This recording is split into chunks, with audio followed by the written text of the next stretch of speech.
केंद्र की मोदी सरकार अब आतंकी गतिविधियों में शामिल लोगों पर कड़ी निगरानी रखेगी और उनके खिलाफ सख्त कार्रवाई करेगी।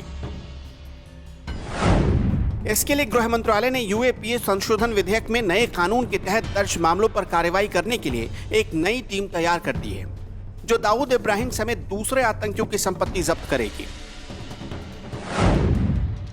इस टीम को स्पेशल 44 नाम दिया गया है, जिसमें 44 स्पेशल ऑफिसर शामिल होंगे। इस टीम में intelligence bureau, financial intelligence, RBI, गृह मंत्रालय, सेबी, राज्यों की एटीएस, राज्यों की सीआईडी सहित दूसरे विभाग के अधिकारी शामिल होंगे।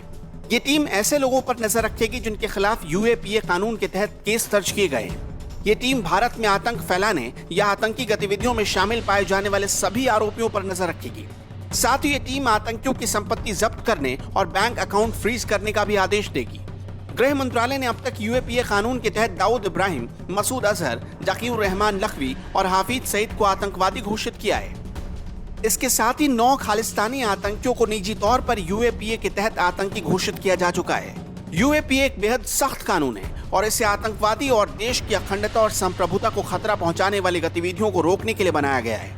ये कानून संसद में 1967 में पारित किया गया और उसके बाद इसमें कई संशोधन किए जा चुके हैं। इसके तहत आरोपी को कम से कम 7 साल की जेल हो सकती है।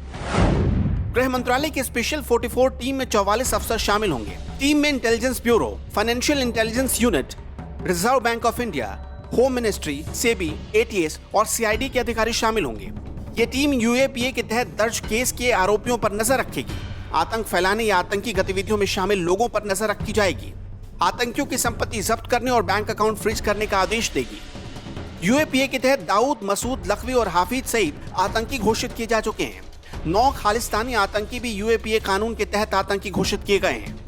देश के खिलाफ आतंकी गतिविधियों को रोकने के लिए यूएपीए कानून बना। इस कानून में अब तक कई संशोधन हुए और सजा कम से कम 7 साल की कर दी गई है।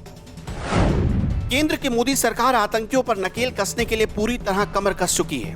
पीएम मोदी पड़ोसी मुल्क के आतंकी अड्डे पर हमले की आक्रामक नीति के बाद अब देश के भीतर आतंकियों पर सबसे कड़ा प्रहार करने की रणनीति पर काम कर रहे हैं।